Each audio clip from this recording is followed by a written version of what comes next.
Hello, people. I finished a book. I'm doing a really terrible job of uploading these videos in a timely manner because I don't have Wi-Fi here. And it's really weird. You like go to McDonald's or fucking today I went to Tim Hortons and it'll say you're connected, but you're not. It'll even say that the video has been uploaded and you get home and it's not. And then it takes like fucking 3 hours. Raft. Death Raft. It sounds like the name of a metal band or something. This is my second book on the Raft of the Medusa. This one was okay, not as good as the first one. I really enjoyed that first one. I was actually going to buy, it'd be a poster print of the Raft of the Medusa, Garrigo. It's a pretty bizarre story, and at the heart of it is political appointees. And if anybody remembers George W. Bush patting that idiot on the back and saying, "Oh, you did a great job, Brownie," that was a political appointee, and Brownie, completely fucked up that Hurricane Katrina response. But let's get into it here. This book was published in 1975, so it's a little bit old, 330 pages. The Medusa wrecked in 1816, so it was a French ship, and in 1816, you still had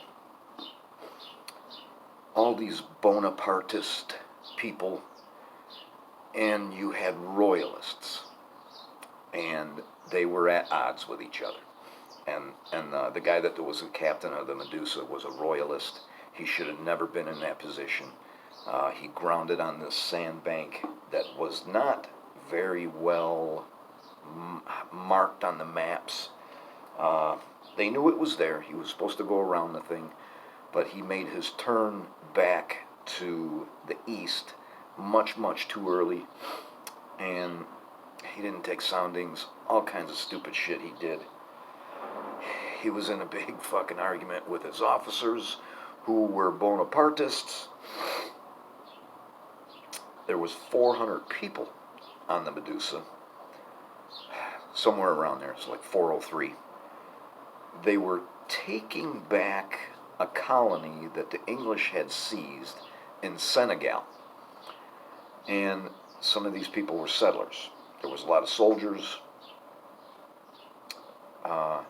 It's the Arguin Bank. Arguin. And if you Google that, it'll just be story after story.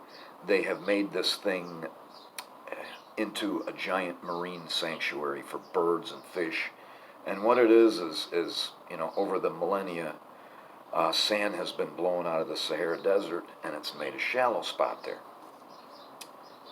Good account of the wreck and events in Senegal. Also the trial. Over half of this book was what happened when they got back to France, and how people tried to clear their names, and how people tried to put the blame where it did belong. One thing I didn't like about this, and I run into books like this every once in a while, is he'll relate conversations. He even related people's thoughts and dreams that they had while they were sleeping, which is impossible. We know that.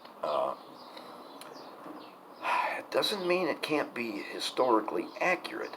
I mean, not the conversation part, but they do that to flesh out the book. I don't know what it is. This book that I read, Cyrus the Great, that was like that. It had dreams and everything in it.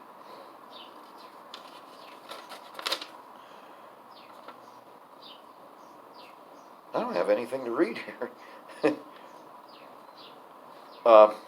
It goes into Garrigo a little bit, the painter. He was kind of a tragic existence, but he did paint this Raft of the Medusa, and he's the guy that famously went across the street he had a very rich father, so he could kind of do what he wanted to. He went across the street to a morgue and took bodies and heads and arms and legs and painted them to try and get, the color and just what a dead body looks like. They fucked up on so many things on this Medusa. They were grounded for like 2 days. They tried to get it off. They take anchors out and drop them in the deep water and try to pull the boat off that way. They lighten it. They didn't lighten it enough. The thing had cannon on it, and they never threw the cannon overboard. So they abandoned ship. They build this giant raft. They put 150 people on it. The people in the boats are fine. They take off. They begin to tow the raft, but then they abandon the raft. They cut the tow lines. 150 people are on this raft. The thing's not even floating above water. All 150 people are up to their waist in seawater, and I believe it's 15 or 16 of them are left alive after 13 days. All the rest of them get killed. They drown, they get killed. There's riots on board the raft. There's big giant fights, and there's cannibalism, which makes it interesting. They abandoned the Medusa. 9 months later, the wreck of the Medusa is still visible from 6 miles away. They could have just stayed there. They originally were traveling in a convoy. There was 2 other ships with them. The other ship did come back looking for them. They had boats. They had 6 boats. All they had to do was continue to Senegal and say, hey, let's get one of these other ships back there because the Medusa is up on the sand. One final thing about the painting. The fucking painting is 16 feet high and 23 feet long. That's how big it is.